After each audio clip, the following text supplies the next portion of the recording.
आज हमारा नया टॉपिक स्टार्ट हो गया लौकिक साहित्य। तो लौकिक साहित्य में हम सबसे पहले पढ़ेंगे कालिदास। तो यहाँ कालिदास का हम जीवन रथ, काल और उनकी रचनाओं का ज्ञान करेंगे, उनका अध्ययन करेंगे। तो कालिदास के संबंध में उनके जीवन रथ के अंतर्गत देखते हैं तो एक कथा सर्वाधिक प्रचलित है। तो कालिदास के संबंध में वैसे अनेक दंत कथाएं मिलती हैं, ठीक है। तो इसमें कौन सी कथा है? माना जाता है कि कालिदास बचपन में अत्यंत मूर्ख थे। बचपन में अत्यंत मूर्ख थे। कितने मूर्ख माने गए? इतने मूर्ख थे कि जिस डाली पर बैठते थे वो उसी डाली को काटते थे। तो ये सबसे ज्यादा मूर्ख माने गए थे। तो एक उस समय की ज्ञान गर्विता, उस समय की विदुषी कह सकते हैं, विदुषी, उस समय की विदुषी और ज्ञान गर्विता। ज्ञान गर्विता का मतलब है जिसको अपने ज्ञान पर क्या हो, घमंड। वो ज्ञान गर्विता कौन थी? विद्योत्तमा, ठीक है। इस विद्योत्तमा का वहां के विद्वानों ने, अनेक व्यक्तियों ने, विद्वानों ने, मंत्रियों ने इनका घमंड तोड़ने के लिए क्या किया था? एक षड्यंत्र रचा था। तो इस षड्यंत्र का रचने के लिए उन्होंने सोचा कि ऐसे मूर्ख से इसका विवाह कराया जाए जिसका इसका घमंड क्या हो जाए, समाप्त हो जाए। तो यहाँ पर क्या होता है, विद्योत्तमा जो है कालिदास से अनेक प्रश्न पूछती है, ठीक है। कालिदास से अनेक प्रश्न पूछती है और प्रश्न पूछते हुए जो कालिदास है वो मौन धारण करते हुए या मौन शास्त्र का पालन करते हुए, ठीक है, ठीक है, मौन शास्त्र का पालन करते हुए क्या करता है? अपने ज्ञान का स्पष्ट करता है, अपनी मूर्खता को साबित करता है। लेकिन विद्युत्तमा समझती है कि ये तो बहुत अत्यंत विद्वान व्यक्ति है। तो विद्युत्तमा का उससे क्या हो जाता है? विवाह हो जाता है। किंतु विद्युत्तमा की मूर्खता का उसके बाद में पता चलता है तो वो उससे क्या करती है? दुत्कार करके उसे घर से बाहर निकाल देती है। इसी बात से कौन आहत हो जाता है? कालिदास। और कालिदास क्या करता है? कालिदास क्या करता है? काली की उपासना। क्या करता है? काली माँ की उपासना करता है। काली माता की उपासना करता है। और ऐसा माना जाता है कि रात ही रात में वह इतना विद्वान हो जाता है कि 3 ग्रंथों की रचनाएं, यानी 3 महाकाव्यों की रचनाएं और 7 ग्रंथों की रचना वो कर देता है। कौन? कालिदास। तो कालिदास की छोटी सी दंत कथा इसमें शामिल की गई है कि कालिदास जो है बचपन में अत्यंत मूर्ख थे, जिस डाली पर बैठते थे उसी डाली को काटते थे, वो इतने मूर्ख थे, ठीक है। एक किसी राज्य में एक विदुषी थी जो ज्ञान गर्विता थी। ज्ञान गर्विता उसको अपने ज्ञान पर घमंड था, उसका नाम था विद्योत्तमा। उसका घमंड तोड़ने के लिए बहुत सारे कह सकते हैं विद्वानों ने षड्यंत्र रचा और उन्होंने क्या किया कि उसका घमंड तोड़ने के लिए ऐसे मूर्ख व्यक्ति से उसका विवाह करना चाहते थे। तो कालिदास से उसका विवाह करवाने का प्रयास किया। तो कालिदास से जब विवाह किया, बात चल रही थी, उसने कहा मैं प्रश्न पूछूंगी। तो यहाँ पर कालिदास से कुछ प्रश्न पूछे थे, ठीक है। तो कालिदास ने मौन भाषा में उनके उत्तर देने का प्रयास किया। तो इसी बात को विद्युत्तमा ने, एक विद्वान व्यक्ति, इसको समझ लिया और उससे उसका विवाह हो गया। परंतु बाद में शादी के बाद पता चलता है सब कुछ कि क्या कौन कैसा है और कौन कैसा नहीं है। तो यहाँ पर भी कालिदास का पता चला कि विद्युत्तमा को पता चला कि कालिदास तो अत्यंत मूर्ख है। तो इसी बात से दुत्कारते हुए इसे घर से बाहर निकाल दिया जाता है। इसी बात से कालिदास क्या हो जाता है? अत्यंत आहत हो जाता है और रात ही रात में किसकी उपासना करता है? काली माँ की उपासना करता है। और ऐसा माना जाता है कि वो अत्यंत विद्वान बन जाता है और अंत में जो वो अपने घर की ओर लौटता है, कौन? कालिदास, ठीक है। तो वो एक शब्द बोलता है, ठीक है। कालिदास घर लौटता है और अपने गेट खटखटाता है। तो उसकी पत्नी प्रश्न करती है, ठीक है, पत्नी प्रश्न करती है दरवाजे पर। क्या प्रश्न करती है? अस्ति कश्चित बाग विशेष है। अस्ति, देखो ये लाइन इंपॉर्टेंट है, ये बहुत बार एग्जाम में पूछी गई डायरेक्ट कि ये किसने कहा, किससे कहा, क्यों कहा। तो देखिए, अस्ति कश्चित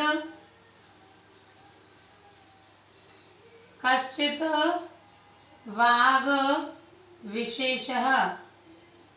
तो क्या कहा है यहाँ पर? अस्ति कश्चित वाग विशेष। इसका अर्थ है कि यह कौन है? यह विशेष वाणी वाला व्यक्ति कौन है? यह विशेष वाणी वाला व्यक्ति कौन है? कौन है जो मेरे दरवाजे को खटखटा रहा है? तो यहाँ पर देखिए, इसी से कालिदास ने 3 ग्रंथों की रचना कर दी।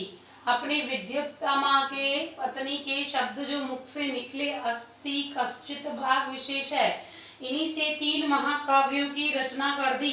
कैसे करिए देखिए। पहला शब्द था अस्ति। अस्ति से किए उन्होंने कुमार संभव, और कुमार संभव का पहला पहला जो मंत्र है, श्लोक है, वो प्रारंभ होता है अश्रु सरश्याम दिशि देवात्मा।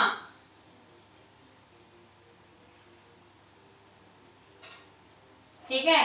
दूसरा शब्द था उनका कश्चित,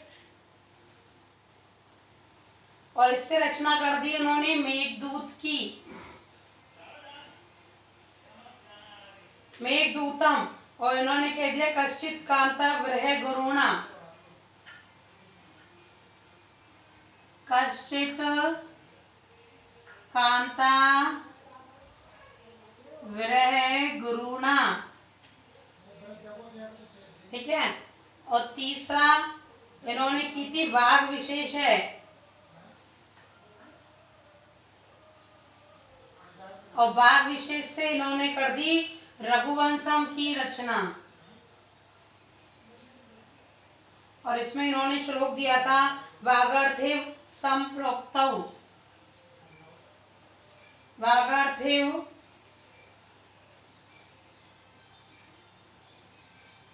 संप्रक्तौ।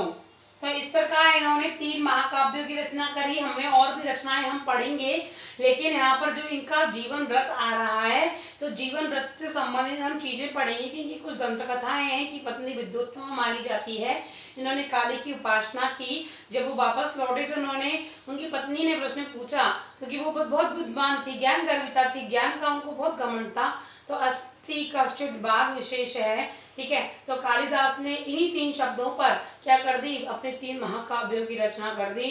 अस्ति कुमार संभव, जिसमें उन्होंने पहला मंगलाचरण या श्लोक हम कह सकते हैं, अच्युतरश्याम दिशि देवात्मा। दूसरा कश्चित, इसमें मेघदूत महाकाव्य की रचना कर दी, कश्चित कांता विरह गुरुणाम। तीसरा वाग विशेष की रचना, वाग विशेष शब्द से रघुवंशम की रचना कर दी, और इन्होंने इसका मंगलाचरण रखा प्रारंभ में वागर्तेव संप्रक्तौ। तो इस प्रकार इन्होंने अपनी पत्नी के इन 3 शब्दों को इतना महत्व दिया कि इन्होंने 3 महाकाव्यों की रचना कर दी। ठीक है। आगे हम कह सकते हैं इनके जीवन व्रत में सभी ने विक्रमादित्य का नाम सुना होगा। ठीक है। राजा विक्रमादित्य। ठीक है। विक्रमादित्य राजा की सभा में, ठीक है, ये नवरत्नों में शामिल थे, नवरत्नों में शामिल थे।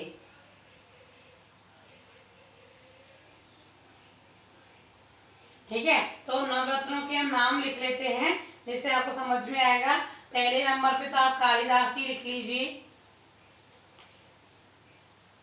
दूसरा धन्वंतरी, यानी इनके सबके साथ इनका नाम लिया जाता है। धन्वंतरी के साथ इनका, कालिदास का नाम लिया जाता है। क्षपणक, अमर सिंह,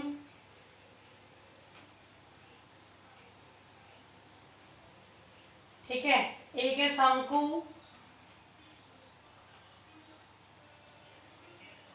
बेताल भट्ट,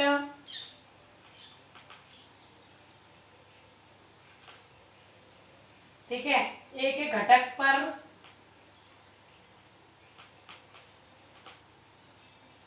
घटकर पर, ठीक है, एक है वराहमिहिर है। हमने इसका सूर्य सिद्धांत देखा था ज्योतिष वेदांग में, इसका वराहमिहिर का। ठीक है। जैसे जोड़ के याद किया कीजिए, वराहमिहिर का ज्योतिष सिद्धांत में था सूर्य सिद्धांत। ठीक है। अब अगला है वररुचि। तो ये 9 जो है वो नवरत्न माने गए हैं राजा विक्रमादित्य की सभा में, जिनमें कालिदास का नाम लिया जाता है। तो ये 9 रत्न कौन कौन से हैं? धन्वंतरी, क्षपणक, अमर सिंह, शंकु, बेताल भट्ट, घटकर, वराहमिहिर और वररुचि। इनमें कालिदास का नाम भी लिया जाता है। तो इस प्रकार हम कह सकते हैं इनका जीवन व्रत और भी बहुत सारी चीजें इनकी आती हैं, जो देख लेते हैं। यहाँ तक आपको मैं समझती हूँ समझ में आ गया होगा सभी को। पर चलते हैं हम अगले।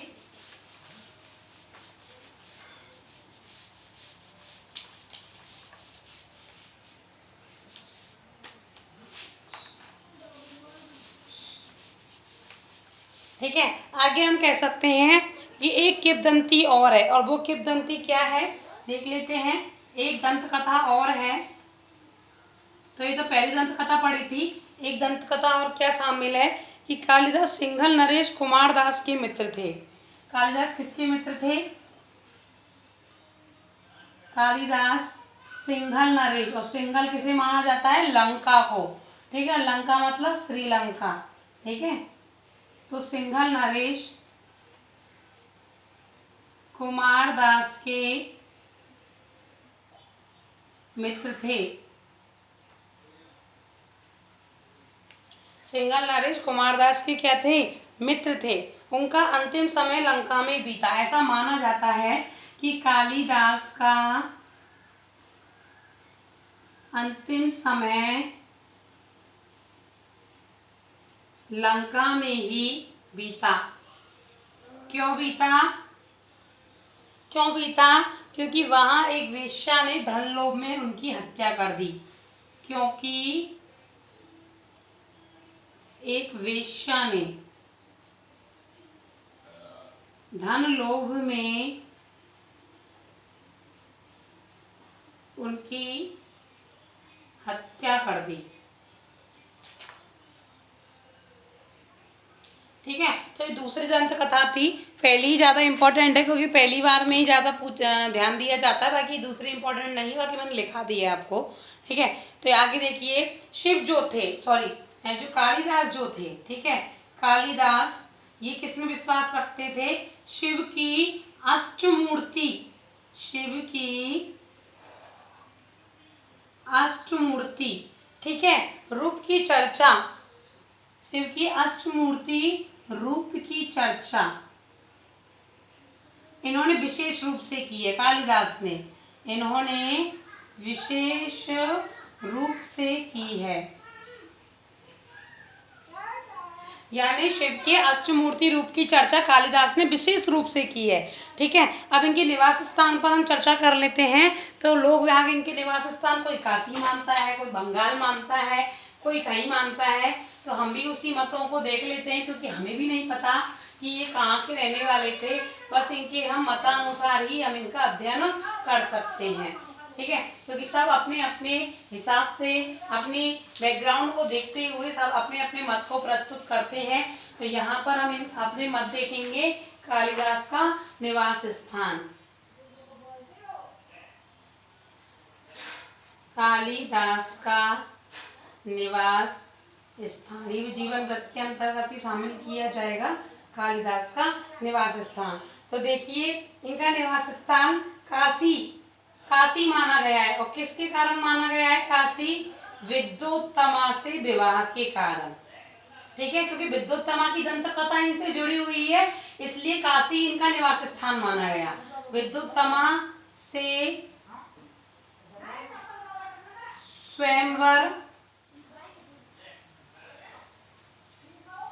स्वयंवर करने के कारण काशी इनका क्या माना गया है? निवास स्थान। दूसरा कह सकते हैं बंगाल इनका निवास स्थान माना गया है। क्यों माना गया है? दास की उपाधि धारण करने के कारण, दास की उपाधि धारण करने के कारण। ठीक है, तीसरा कह सकते हैं विदर्भ, विदर्भ भी इनका निवास स्थान माना गया है। अलग अलग मत है। ठीक है, तो किसी ने विदर्भ माना है, तो किसके अनुसार? एक हुए पीटरसन, तो पीटरसन के मतानुसार इनका निवास स्थान क्या माना गया है?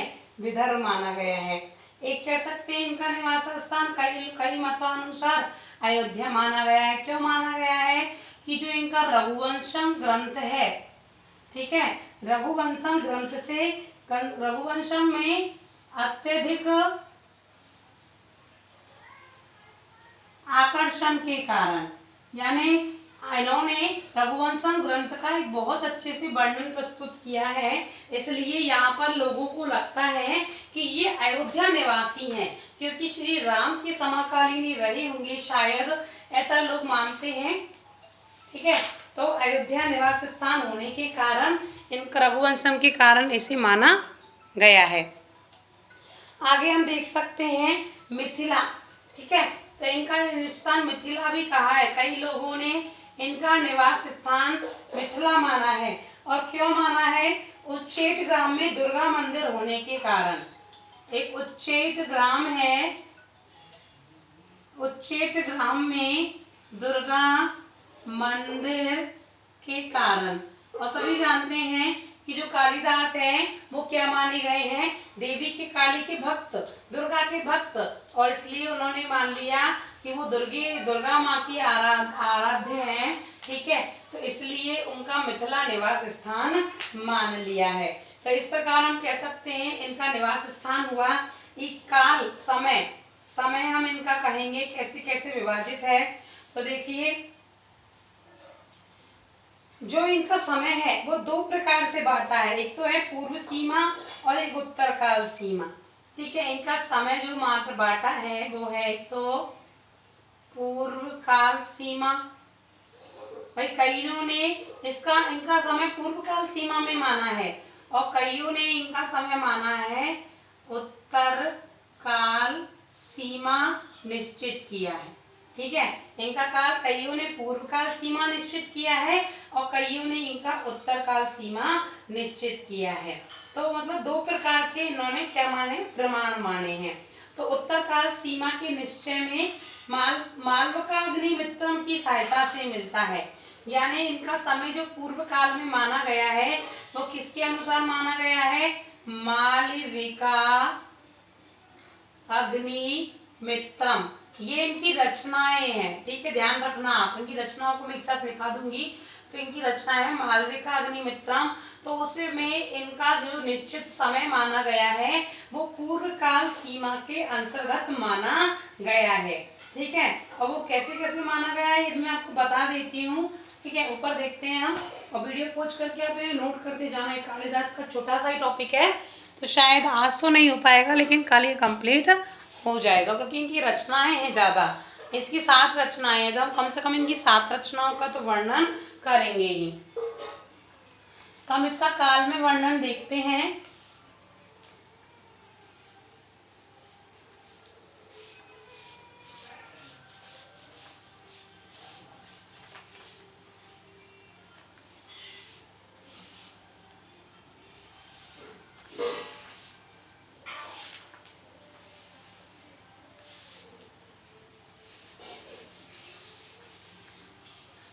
ठीक है, तो काल में इनका देखेंगे हम।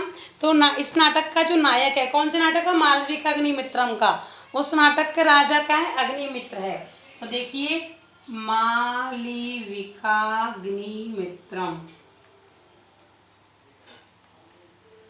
ठीक है। तो इसका जो राजा है वो राजा कौन है? अग्निमित्र। राजा कौन है? अग्निमित्र, जो माना गया है शुंग वंशीय। इसका वंश कौन सा है? शुंग वंशीय। इनका समय माना गया है शुंग वंशीय राज्य का है, ठीक है। तो अग्निमित्र मौर्य वंश का उच्छेद करके, यहाँ पे किसका कैसे वर्णन किया है कि अग्निमित्र जो है, ठीक है, वो मौर्य वंश का उच्छेद करके, उच्छेद है समाप्त करके, एक प्रकार से कह सकते हैं उससे परे मगध साम्राज्य को छीनने वाले, ठीक है, मगध साम्राज्य को छीनने वाले पुष्यमित्र का पुत्र था। छीनने वाले सेनापति पुष्यमित्र का पुत्र था। देखो जीके का एक क्वेश्चन आ गया है यहाँ पर, ठीक है, आपके एसएस के लिए इंपॉर्टेंट है, ध्यान देना। यहाँ पर जो अग्निमित्र हम नाटक के अकॉर्डिंग पढ़ रहे हैं, लेकिन आपका जीके का प्रश्न शामिल हो गया है कि मालविका अग्निमित्रम किसकी रचना? कालिदास की। कालिदास का जो मालविका अग्निमित्र का जो नाटक है उसका जो नायक है वो कौन है? अग्निमित्र नायक। ये नायक कौन है? अग्निमित्र है, ठीक है, ये अग्निमित्र किसका पुत्र था? ध्यान से सुनिए। मौर्य वंश की स्थापना किसने की? चंद्रगुप्त मौर्य ने। और चंद्रगुप्त मौर्य का जो मौर्य शासन है उसको समाप्त करने वाला कौन था? पुष्यमित्र था। ठीक है, उस पुष्यमित्र का ये क्या माना गया है? पुत्र माना गया है। कौन? अग्निमित्र माना गया है। तो इसी कारण ये जो समय है अग्निमित्र का काल जो है 150 के आसपास का माना जाता है। अग्निमित्र का जो समय है वो 150 ईसा पूर्व के आसपास का समय माना जाता है। भाई निश्चित कुछ भी नहीं है, आसपास का समय माना गया है। तो इसी समय को ही कालिदास का क्या मान लिया? समय मान लिया है कि कालिदास भी इसी के आसपास के समय ही हुआ होगा, यानी इनके कालिदास जो है इनके आसपास के ही हैं। ठीक है, इनके बाद के ही कालिदास माने जाते हैं। ठीक है, तो हम इस प्रकार कह सकते हैं कि इनका जो अग्निमित्र का जो समय था वो 150 ईस्वी पूर्व के आसपास था, तो कालिदास का भी समय उन्हीं के आसपास का माना जाता है। ऐसा किसके आधार पर? पूर्व काल सीमा के आधार पर माना गया है। और किसके आधार पर? मालविका अग्निमित्रम के आधार पर। और मालविका अग्निमित्र का नायक कौन है? राजा अग्निमित्र। और राजा अग्निमित्र कौन थे? ये सेनापति पुष्यमित्र के पुत्र थे, जिन्होंने क्या किया था? मगध साम्राज्य का विनाश किया था, अर्थात नष्ट किया था। और नष्ट करके अपना शुंग राज्य की स्थापना की थी, शुंग वंश की स्थापना की थी। ठीक है, तो ये आपका हुआ। दूसरा कह सकते हैं उत्तरकाल सीमा। तो यहाँ उत्तरकाल सीमा को हम देखेंगे तो यहाँ पर भी क्या है? इसके दो प्रमाण हैं। ठीक है, इसको हम ठीक से देख लेते हैं यहाँ पर। तो उत्तरकाल सीमा, पूर्वकाल सीमा के अनुसार हमने मालविका अग्निमित्रम के अनुसार 150 ईसा पूर्व का समय माना है कालिदास का। और उत्तरकाल सीमा के अकॉर्डिंग हम देखेंगे। ठीक है, उत्तरकाल सीमा। ठीक है, तो उत्तरकाल सीमा में भी दो प्रमाण मिलते हैं। ठीक है, पूर्वार्ध प्रमाण, तो इसके दो प्रमाण मिलते हैं। पहले प्रमाण के अनुसार देखेंगे कि जो प्रथम प्रमाण है, प्रथम प्रमाण में बाण का नाम सभी ने सुना होगा, और इन्होंने रचना रची थी बाण ने हर्षचरित। ठीक है, तो हर्षचरित जो रचना है वो कालिदास ने क्या करी थी? प्रशस्त की थी। प्रशस्त का मतलब है उसकी प्रशंसा की थी, प्रशंसा करते हुए उसके ऊपर कुछ लिखा था। किसने? कालिदास ने। ठीक है, हर्षचरित के आरंभ में दी गई कालिदास प्रशस्ति है। तो हर्षचरित में क्या दी हुई है? प्रारंभ में कालिदास की प्रशस्ति है। किसमें? हर्षचरित में। यानी समझ में आ गया कि जैसे हम प्रारंभ में जब बुक स्टार्ट करते हैं तो बुक में हम लिखते हैं कि हमारी बुक किस किस को पसंद आई। ठीक है, उसमें तो प्रारंभ में, तो ऐसे ही हर्षचरित की प्रशंसा की है। किसमें की गई है? कालिदास ने हर्षचरित में हर्षचरित की प्रशंसा की है, या कह सकते हैं कि बाण की प्रशंसा की है। तो यहाँ पर इसलिए हम इनका समय जो है, और बाण किसके सभा कवि माने जाते हैं? बाण सभा कवि किसके माने जाते हैं? हर्षवर्धन के। हर्षवर्धन के। तो इस प्रकार कह सकते हैं कि कालिदास का समय हर्षवर्धन के, कालिदास का समय हर्षवर्धन के आसपास का समय है। यानी इस बात ने स्पष्ट कर दिया कि हर्षवर्धन के समय को ही कालिदास का समय कह दिया। क्यों? क्योंकि बाण जो था वो हर्षवर्धन का सभा कवि था, और बाण ने किसकी रचना की? हर्षचरित्र की। और हर्षचरित्र में क्या है? प्रारंभ में ही कालिदास ने प्रशस्ति लिखी है, यानी उनकी प्रशंसा की है। किसकी? हर्षचरित्र की या बाण की कह सकते हैं। तो इस कारण हर्षवर्धन के समय के आसपास के समय को ही कालिदास का समय कह दिया। और दूसरा प्रमाण कह सकते हैं कि कर्नाटक राज्य में, दूसरा इसका क्या प्रमाण है? द्वितीय प्रमाण। ठीक है, तो द्वितीय प्रमाण कर्नाटक राज्य में स्थित,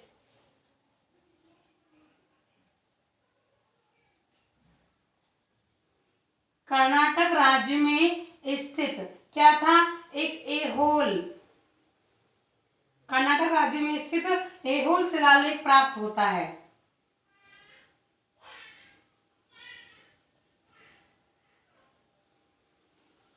ऐहोल शिलालेख प्राप्त होता है। इसमें एक जैन कवि, ठीक है, इसमें जैन कवि रवि कीर्ति, ठीक है, रवि कीर्ति ने अपने को कालिदास, जैन कवि रवि कीर्ति ने अपने को स्वयं को कालिदास, ठीक है, तथा भारवी के समान, कालिदास तथा भारवी के समान यशस्वी कहा है, ठीक है। तो इस प्रकार कह सकते हैं जो ऐहोल शिलालेख कर्नाटक में जो प्राप्त हुआ था और जिसमें जैन कवि रवि कीर्ति थे, उसमें जैन कवि रवि कीर्ति ने अपने आप को कालिदास तथा भारवी के समान यशस्वी कह दिया। तो इसी के समय को यानी जैन रवि कीर्ति के आसपास के समय को ही द्वितीय प्रमाण मानते हुए कह दिया कि कालिदास उसके समय थे, फिक्स कुछ भी नहीं है। तो इस प्रकार इनके प्रमाण थे, इनके समय का निश्चित कुछ भी नहीं है, ठीक है। तो हम इस प्रकार इनका समय कह सकते हैं कि पहला तो था पूर्व काल सीमा के अनुसार, दूसरा उत्तर काल सीमा के अनुसार। पूर्व काल सीमा के अनुसार मालविका अग्निमित्रम, ठीक है, जिसमें राजा अग्निमित्र थे जो शुंग वंशीय थे, जिनका समय 150 ईसा पूर्व के आसपास माना जाता है, तो उसी समय कालिदास का समय माना जाता है। दूसरा हम कह सकते हैं उत्तर काल सीमा में भी दो प्रमाण है। पहला बाण के द्वारा रचित हर्षचरित, जिसमें प्रारंभ में कालिदास की प्रशस्ति है, और दूसरा कर्नाटक राज्य में ऐहोल शिलालेख प्राप्त हुआ, जिसके जो कवि कह सकते हैं जैन रवि कीर्ति हैं, जिन्होंने कालिदास को तथा भारवी को अपने समय यशस्वी कह दिया। इसी वजह से क्या है, इनको भी इनके कालिदास के समकालीन माना जाता है। तो इस प्रकार आपका हुआ ये काल, समय, जीवन व्रत हो गया, काल हो गया किसका, कालिदास का। सीधा सीधा हम आते हैं इसकी रचनाओं पर, जो इम्पोर्टेंट टॉपिक है। इम्पोर्टेंट टॉपिक कौन सा है, रचनाओं का, हमें यही ज्यादा इम्पोर्टेंट है, ठीक है। बाकी का हमें प्रस्तावना अनुसार इनका जीवन व्रत व काल भी पढ़ना आवश्यक है।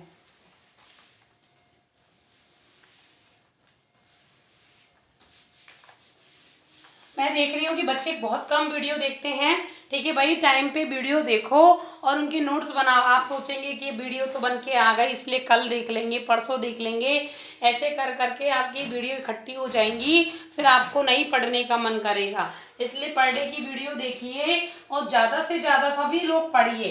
इस वीडियो को 1 से 2 बार देखो जिससे समझ में आए। मैं समझती हूँ ऑनलाइन क्लास से ज़्यादा बेहतर चल रहा है आपका इस टाइम, क्योंकि आपको ये लास्ट टाइम पे देखने तक काम आएंगी सारी वीडियो, ठीक है। ऑनलाइन क्लास में कभी लेट हो जाते हैं आने में, कभी नहीं भी आना होता है, भाई किसी को कोई काम भी आ जाता है घर में, ठीक है, तो आपके लिए वीडियो बेहतर है। लेकिन इनको टाइम पे देखिए, टाइम पे इनका अध्ययन करके नोट्स बनाइए, ठीक है। और भी जो बच्चे हैं जो संस्कृत से हैं, ठीक है, आप उनको भी ये वीडियो सेंड कर सकते हैं, मुझे कोई प्रॉब्लम नहीं है, ठीक है। और बच्चे आप उनको चैनल बता दीजिए, या तो वो सब्सक्राइब कर लेंगे चैनल को, और तो इनको वो देख सकते हैं और अपना लाभ उठा सकते हैं, मुझे इससे कोई बिल्कुल परेशानी नहीं है, ठीक है। तो आगे देखेंगे हम इनकी रचनाएं। तो सबसे पहले हम कालिदास के देखेंगे महाकाव्य।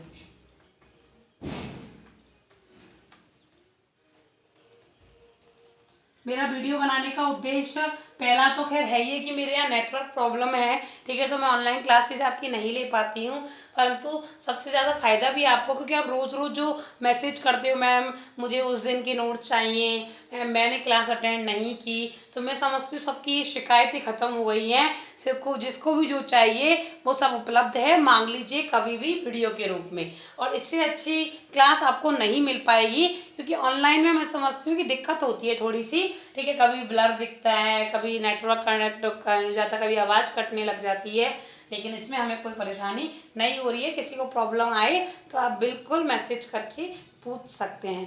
तो देखिए कालिदास का महाकाव्य, और इसमें पहला आता है आपका कुमार संभव, दूसरा है रघुवंशम, और तीसरा मिला दिया मेघदूतम, और इन तीनों को मिलाकर के रचना हो गई लघुत्रयी। बहुत बार रीट का पेपर दे रहे हो, फॉर्म भर दिया, तो याद रखना डायरेक्ट एक क्वेश्चन जरूर आएगा, 99% आएगा, 1% का चांस मैं नहीं लेती, बट 99% आएगा लघुत्रयी रचनाओं में कौन सी रचना शामिल नहीं है। नहीं का क्वेश्चन पूछेगा, ठीक है, 3 ये दे देगा और एक आपको कोई दूसरी दे देगा और पूछ लेगा नहीं है, तो आपको नहीं है पर टिक लगाना है। तो आपको याद रखना है लघुत्रयी रचनाएं कुमार संभव, रघुवंशम और मेघदूतम, यानी काली लघुत्रयी में कालिदास की तीनों रचनाएं शामिल हैं। जबकि एक शब्द आता है वृहत्रयी, वृहत्रयी, ठीक है, इसमें जो रचनाएं आएंगी तीनों वो अलग अलग कवियों की आएगी। और वो कौन कौन सी है? किरातार्जुनीयम,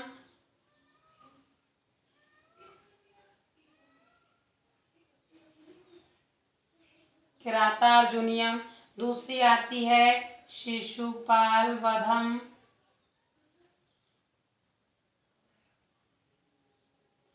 और तीसरी रचना आती है नैज़्य चरितम। और ये तीनों ही अलग अलग कवियों की है।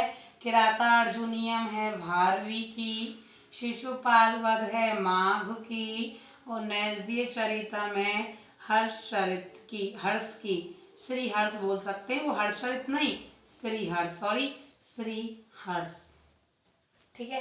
तो ये बृहत्त्रयी और लघुत्रयी रचनाएं ये संपूर्ण संस्कृत साहित्य में अत्यंत महत्वपूर्ण मानी जाती हैं। तो आप इन्हें अच्छे से याद रखेंगे। लघुत्रयी रचनाएं, इसमें कालिदास की तीनों रचनाएं शामिल हैं, जिसमें कुमार संभव, रघुवंशम, मेघदूत आती है।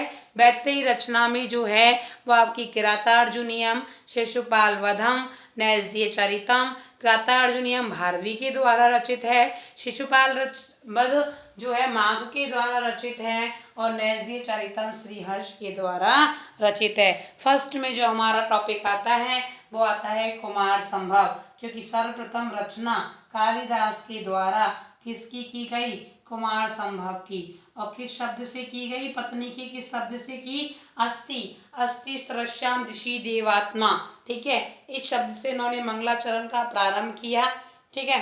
तो ये महाकाव्य कालिदास की क्या मानी जाती है? प्रारंभ रचना मानी जाती है। ये वाला प्रश्न भी पूछा गया है एग्जामों में कि कालिदास की सर्वप्रथम रचना। हम एग्जाम में इतना सरल क्वेश्चन पूछता है कि हम जिसकी कल्पना भी नहीं कर सकते, ठीक है, लेकिन हम क्या सोचते हैं कि एग्जामिनर तो कठिन कठिन क्वेश्चन पूछता है, हम डीपली डीपली पढ़ते हैं, अंदर अंदर से पढ़ते हैं, लेकिन ऊपर ऊपर का छोड़ देते हैं। लेकिन याद रखना, मक्खन जो होता है ना ऊपर ऊपर तैरता है, अंदर छाछ रहती है, इसलिए आप इनको ऊपर से भी पढ़िए और अंदर से भी पढ़िए। ऊपर से ज्यादा ध्यान दीजिए, रीट में जो क्वेश्चन रखे जाते हैं वो अधिकांश से ऊपर से आते हैं। तो कुमार संभव जो रचना है वो प्रारंभिक रचना, प्रारंभिक रचना किसकी? कालिदास की। यहाँ पर कुमार शब्द जो है, मैं आपको जितने भी क्वेश्चन यहाँ बता रही हूँ आप ध्यान से देखना। इस शब्द का हम संधि विच्छेद करते हैं, कुमार प्लस संभव। कुमार यानी पुत्र, संभव यानी संभावना, पुत्र प्राप्ति की संभावना किसमें दर्शाइए? कुमार में। तो कुमार यहाँ शब्द किसके लिए प्रयुक्त हुआ है? पुत्र कार्तिकेय के लिए। किसके लिए? ध्यान रखना, प्रश्न पूछा गया है ये।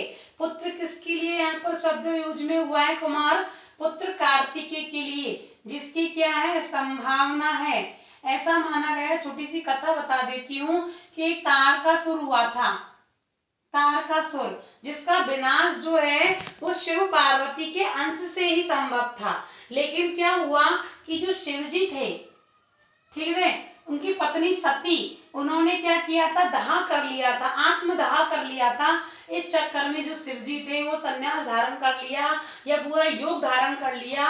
वो ना किसी की बात सुनते थे ना किसी की बात मानते थे। लेकिन देवताओं को तो क्या है, हर वक्त डर लगा रहता है कि हमारी गद्दी ना छिन जाए, इसलिए उन्होंने क्या किया? कामदेव का आह्वान किया। और कामदेव का जब उन्होंने आह्वान किया तो यहाँ पर कामदेव से कहा कि भाई तारकासुर जो है वो क्या करेगा? हमारी गद्दी छीन लेगा। अब अगर शिवजी जब तक विवाह नहीं करेंगे तब तक पुत्र कैसे प्राप्त होगा?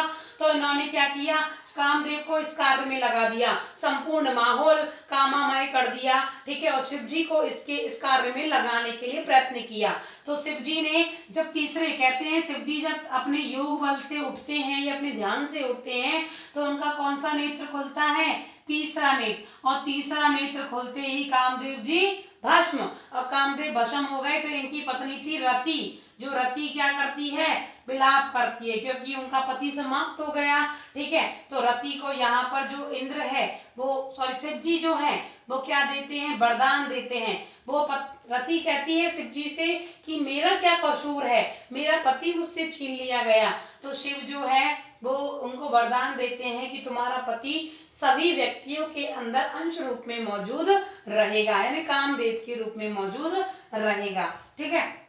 तो इस प्रकार हम कह सकते हैं जो शिव थे फिर उनका पार्वती से विवाह होता है, और पार्वती से विवाह होने के बाद किसकी पुत्र की प्राप्ति होती है, पुत्र कार्तिकेय की प्राप्ति होती है। तो इस प्रकार की यहाँ कथा है किससे संबंधित, कुमार संभव से।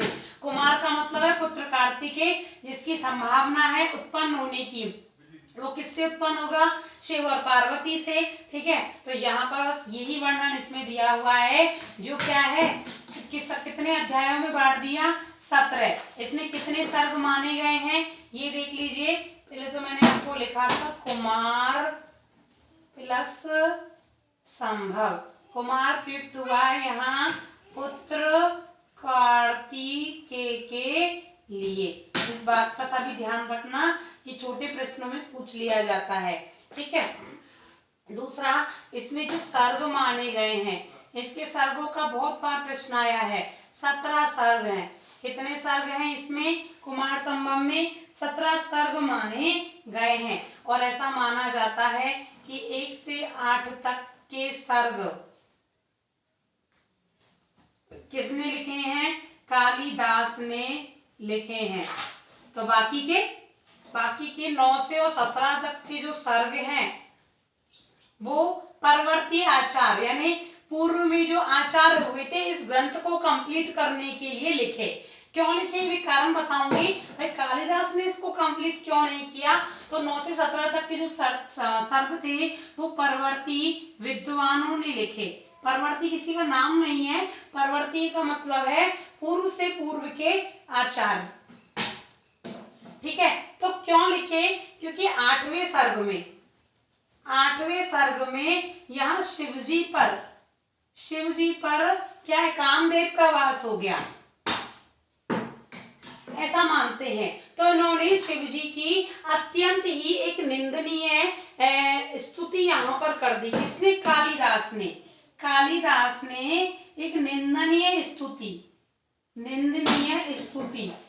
स्तुति कह सकते हैं कि ऐसी स्तुति कि जिसमें शिवजी का बहुत ही गंदा रूप दिखाया है, ठीक है। इसी रूप से उनको ऐसा वो रुग्ण हो गए। 8वें सर्ग को लिखने के तुरंत बाद ही वो क्या हो गए, रुग्ण का मतलब है बीमार, रुग्ण का मतलब है रोगी, और रोगी होने के बाद वो इतने बीमार हो गए कि उन्होंने आगे सर्गों की रचना नहीं की, और इसी रुग्णता से छुटकारा पाने के लिए उन्होंने किसकी रचना की, रघुवंशम की रचना की, और इसमें मंगलाचरण रखते हुए शिव पार्वती को माता पिता कह करके उसकी वंदना की। किसमें, रघुवंशम में, ठीक है। तो ये कुमार संभव की होती है, हम इनके सर्गों को भी पढ़ेंगे, ठीक है। तो पहले हम देख लेते हैं दोबारा से कुमार संभव जो है, इनकी सर्गों की जो वर्णन है वो हम कल पढ़ेंगे। आज हमारी क्लास कंप्लीट होने जा रही है, ठीक है। तो कालिदास के 3 महाकाव्य माने गए हैं, कुमार संभव, रघुवंशम, मेघदूतम, ठीक है। जिनमें पहली जो रचना आती है वो कुमार संभव मानी गई है, सबसे प्रारंभिक रचना मानी गई है, और अस्थि शब्द से ये प्रारंभ है। जो विद्योत्तमा उनकी पत्नी ने अश्चित वाक विशेष है शब्द से इन्होंने उनका निर्माण किया, ठीक है। कुमार का मतलब है पुत्र कार्तिकेय के लिए प्रयुक्त हुआ है, जिसकी उत्पन्न होने की संभावना है।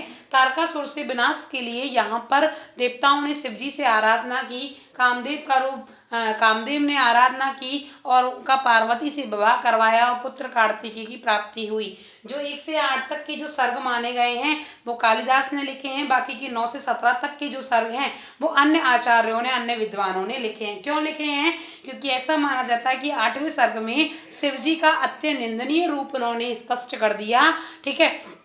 इस वजह से माना जाता है कि शिव जी ने इन्हें श्राप दिया और ये क्या हो गए, बीमार हो गए, रुग्ण हो गए। इसी वजह से उस रुग्णता से पीछा छोड़ने के लिए, छुटकारा प्राप्त करने के लिए इन्होंने रघुवंशम की रचना की। और रघुवंशम की रचना करते हुए इन्होंने शिव जी को और पार्वती को माता पिता के रूप में वंदना करते हुए इस रुग्णता से पीछा छुड़वाया। तो ये हुआ आपका लौकिक साहित्य में कालिदास, और ये पार्ट फर्स्ट है, और कल आपका सेकंड कंप्लीट हो जाएगा कालिदास।